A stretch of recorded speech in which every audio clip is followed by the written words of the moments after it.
This is Sky, and you are listening to Look Up, I'm Here.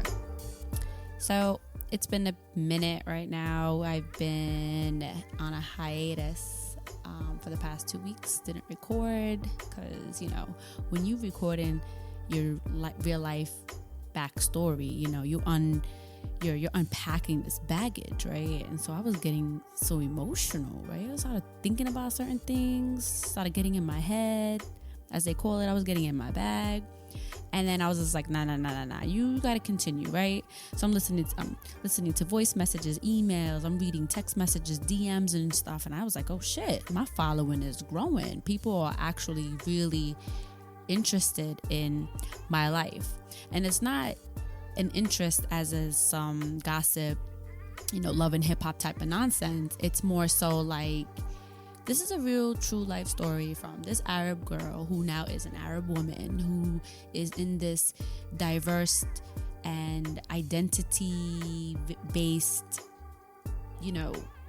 lifestyle, right? And so like what she's been through or what I've been through, right? It kind of like correlates, right? It relates to other women, it relates to other people, and so I'm just like, all right, you know what? Let me just jump back on the mic, right? So, that's what we do. That's what I do. I'm not known to just give up. So, and not that I'm saying that I'm giving up or nothing like that, but I'm just really like, let me get to the grind of things, right? Let me give y'all what I wanted you to hear. And so, episode 8, it's called The Parenting. And when I say parenting, or when I'm titling this per se episode, I'm just saying like coming from an 18-year-old young girl raising and having a baby girl. So I'm getting smacked around in my face, on my head, because now I'm in an abusive relationship with the dad. So the forbidden and I are just going at it, right? He hates me. I can't stand him. We're growing apart. I'm looking at him, having this expectation of him being like my dad, because in my head, growing up, my dad was a good guy. He provided, he gave, he did what he had to do. So the forbidden is the total opposite of my father. But then come to think of it, they don't have any type of resemblance or relevance amongst each other, right? So I got this little girl who, one, is interracial. B, she don't look like me and I don't look like her. So of course I'm triggered, right? Because I'm like, shit, I'm growing up all this time wondering where the people who can I relate to, who I look like, who look like me, who understands me, who I understand. And now I have a baby that is interracial, that is half black, looks black, and I'm back to square one where I gotta sit here and try to identify with my child, have my child identify with me. And then it's versus the world where, when you put us together, you wouldn't even believe that we're parents. Like I'm her parent or she's my child. So when we're talking about the 90s, I'm talking about the late 90s, it's like this Arab girl having a baby by a black man was like, what the hell? And then this visual imaginary daughter when I was pregnant is like, oh, she's gonna look like me, she's gonna have my hair and she's gonna have my skin tone, and she's my little princess is gonna be like me. Come to think of it, she's total opposite of me. Hair texture is different, body texture, skin texture, like she was born gorgeous, of course, but she resembled what? Her dad. She resembled her family, her father's side of the family, not mine. And so I was stressed because it's like, not only that I had to deal with that identity crisis and that relatability, now I have to basically teach my child how to relate to my culture, into my world, and also relate to her dad's world and what's outside world, and the school world, and the educational world, and the playground world. And that was a challenge for me, because it was just like, how do I now have my child fit into my life and me fit into my child's life? So being a parent at that point was, how I'm going to feed her, because I'm dead ass broke. I'm on public assistance. I'm trying to get into school. I'm trying to get a job. I got this little girl where I'm just like taking her from daycare to daycare. The Savior's helping me out with her so much. She doesn't know what's going on. We both take pictures together and it's like, oh, you babysit, or, is that your friend's baby? Like no one ever wants to say, yeah, that's her child, right? And so my daughter at that time, she was too young to understand and, too cute for me to even feel. The whole time that I was raising her as a mother, I was more sad. I was more like, I couldn't give her the things that I see kids have today, right? I can't do things for her. I'm a high school graduate who works as a waitress, who works as a clerk, who was hustling and trying to figure out what to do, who's getting beat down emotionally, physically, psychologically, financially by the forbidden. So it's kind of like I had a baby by the forbidden. And now the forbidden is doing me dirty, which very neglectful to our child. And I had to take on the burden. I had to be this big, the mom. I had to be the dad. I had to be figuring out when's our next meal gonna be. And so on top of that, I had to deal with the racial comments and the acceptance. I had to deal with the interracial comments and acceptance. It just was like, is this what I was supposed to do? Because not only now I'm being abused at home, not only am I being abused from the public because, words are abusive, right? And then I'm hustling and I'm trying to figure out how I'm going to do with this. And I'm raising this child and I'm like, there's nothing of me with her. Because I'm looking at it at that time from the front lens, right? From the outside looking in. And I'm a child raising a child, worrying about when am I going to feed my kid or where am I going to sleep at, because if I leave the forbidden, me and my child is out in the street. So it's like, it was this big balloon life. Like I lived in a bubble and I didn't have any tools or any needle sharp edge to get out of that bubble. So parenting at age 18, 19, and 20, between when my child was born up till she was 3 years old, it was challenging because as my child kept growing, my child's features kept changing, and the more she kept getting older, the more she started changing. And as she was changing, she was less of me and more of her dad. And not that I had any resentment to the dad, but it was just like, as she started to notice and as she started getting older, she would question me and say, why you don't look like me? Why your hair is not like me? Why, in school, people think, that's your babysitter or that's your nanny versus that's your mother, because they couldn't put the two and two together. And either my child was growing up fighting to say, that's my mom. Yes, that's my mom. And I'm over here, that's my kid. Or do you have a birth certificate? Do you have any proof that that's your child? I'm like, excuse me? Like, I'm her mom. Like, I'm on the blue card. Like, I'm the mom. But needless to say, in addition to that, I'm parenting and I'm basically exposing my child to witness domestic violence and witness poverty. And I was resenting myself because it was like, what else am I going to do? How am I going to have this child grow up? And then as she started getting older, and I'm still with the forbidden and I'm hustling, and when I say hustle, I'm like working 2-3 jobs. I'm going to school at night. I'm dragging my kid to college. I'm like going home 12 o'clock at night. Like I didn't have a moment to breathe. So 18, 19, 20, 21, 22, I'm working Monday through Sunday. I'm coming home at night. I'm running to 3 different boroughs and picking up my kid and dropping her off and bringing her around. I didn't have a time to sit down and enjoy my kid, get to know my child, and actually learn or understand how parenting is. So me at that age considered being a mother an actual job. And, my kid was being affected by it, right? She's growing up and she's going to school, she's going to daycare, she's going everywhere, and she felt divided. And somehow, some way, someone specifically had said to her, like, in her school, like, oh, why does your mom look white and you're black? And at age 5, she was like, Mom, why you don't look like me? Oh, man. When she had said that to me, I would never forget that day. I just sat on the couch and just looked at her, and I was lost with words. And I said to her, what do you mean we don't look alike? We do look alike. And she's like, don't lie. Please, Mom, don't lie, because you don't look like me. You're not brown like me. You don't have my hair. Look at my hair. Look at your hair. And, my friend and their parents said that you're white. you are white, right, Mom? And I was like, no, I'm not. And at that moment, I'm like, what the fuck am I? I'm brown, I'm Arab. And so I'm like, boo, you are half Arab, you're half me and half dad. And I'm just like, what do you say? And how do you say this? And what can you say? And, you know, especially, I wasn't even educated enough.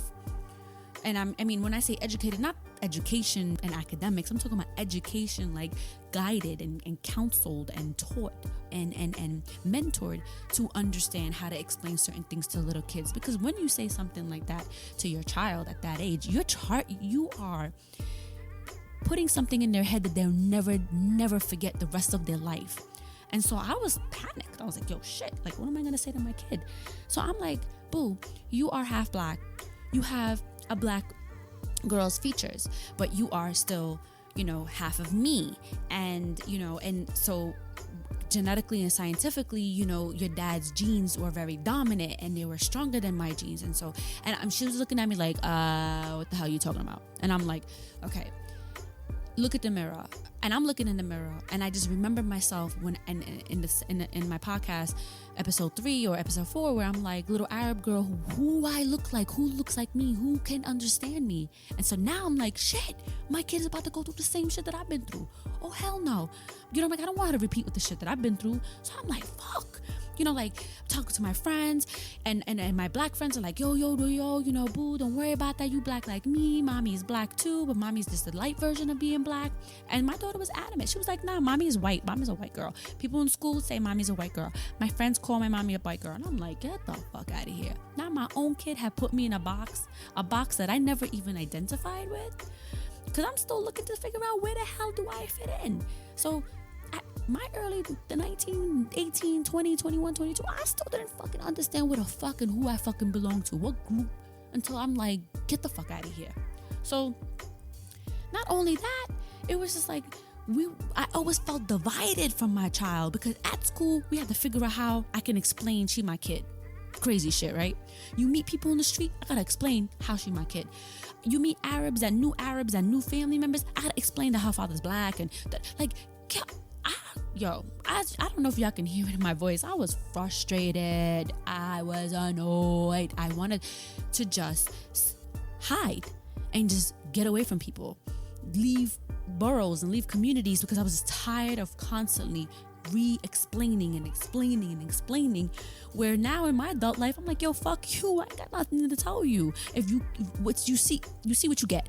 Like, I'm Arab, I'm brown, my kid's half black. It is what it is. Like, what?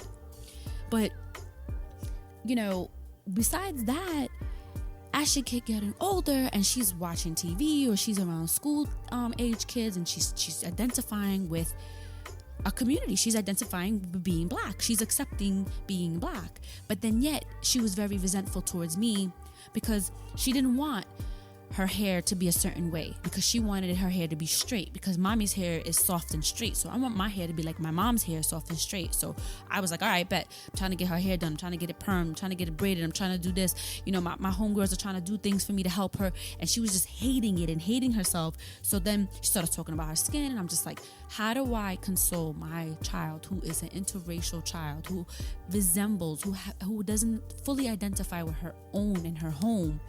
And again, because of my lack of guidance at a young age, I couldn't give her those tools and explain to her and console her at that age. You know, then to add to that, she's watching her mom get beat up by a black man. So in her head, she's thinking like, yo, F this. I'm not trying to look like my dad. I don't want to be like my dad. I don't want to have any features of my dad. Now she's resenting. I'm resenting the dad. So she sees all this anger and this drama. And all of this has come into play where I'm only on survivor mode. I'm trying to get my kid to make sure that she's going to school. There's no ACS charges against me. She has a bed to sleep in. You know, she's getting food, she's getting nutrition, and she's going to these little activities that I can afford. And all this time, I'm just like, yo, how the hell did I get my fucking self into this shit? I don't think I could be a parent. I don't know how to parent. I did not know how to parent. And you ask me now, man, people think I'm a pro. Shit. You would think I'm a pro, because being on fight or flight, I'm always on survival mode. To this day, now I'm chilling, but from then to now, I'm just like, yo, how the hell did I get through this? So as I'm recording these podcasts and I'm reiterating my stories and I'm, doing these audio books and I'm writing my book and I'm working my full-time job and everything, and I'm just like, yo, how the fuck did I get through this shit? How the hell did I make it this far?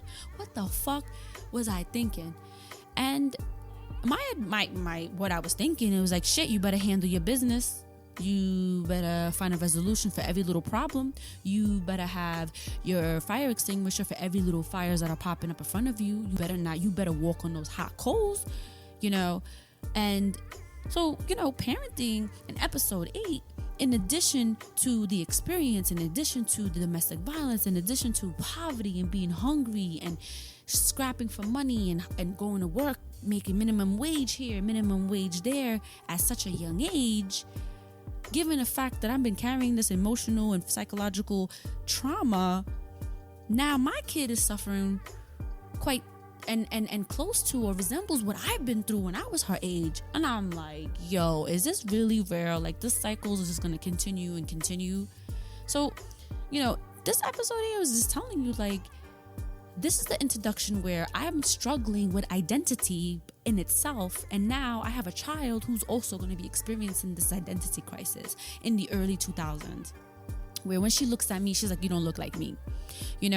Now that 20 years later, she still calls me white. Like, she's still like, my mother's white, and you're just like, bruh, like, you can't put me in this box.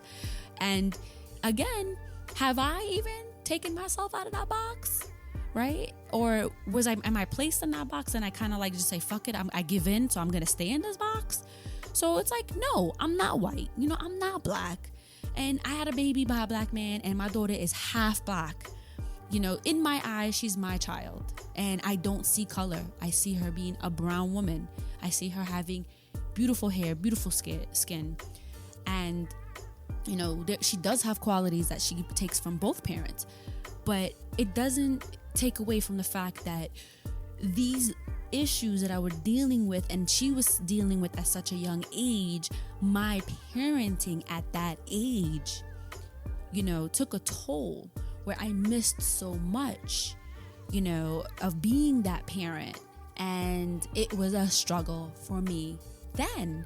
And today, I talk about it, I laugh about it with her, we talk about certain things, but because I could not answer her questions at that age, she still holds on to those answers 20 years later, and I know she will carry it on further.